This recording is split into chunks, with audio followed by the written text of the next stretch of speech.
தேமுதிகவோ ஐயாவோ முடிவெடுக்க வேண்டும்.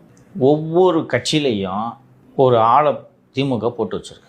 நான் ஏற்கனவே சொல்லியிருக்கேன் பல முறை 1.5 லட்சம் கோடி வச்சுருக்காங்கன்ட்டு. எதுக்கு அதை பண்ண ரூமில் அடிக்க வைக்கிறதுக்கா? எலெக்ஷன் செலவு பண்ண இப்படி செலவு பண்ணுறது. டிவிக்கு எடுத்துக்கிட்டா ஆதவர்ஜன் அண்ட் ஜானாகிசாமி.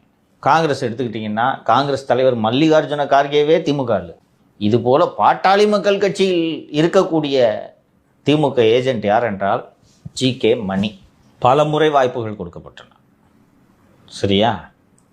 ஐயா நம்ம பார்த்துக்கலாங்க, அங்கே பெரிய ஆஃபருன்னு ஐயா கிட்ட திருப்பி சொல்லிட்டு இருக்கார் ஜி.கே. மணி. நேற்று ஃபைனலாக ஐயா கேட்டுட்டார், யோ எத்தனை தான் ஏன் தர்றீங்க திமுகவில்? ஐயா 9 தரதா சொல்கிறாங்க அப்படின்னா, ஐயா இதுக்கே ஷாக். என்னது 9? என் பையனுக்கு அங்கே 18 சீட்டு ராஜ்யசபாலாம் சொல்லிட்டு இருக்கிறாங்க, 9 அப்படின்னா திருப்பி பிஜேபிக்கு தொடர்பு கொள்ளலாமான் போது அந்த டோர் க்ளோஸ்டுன்ட்டாங்க.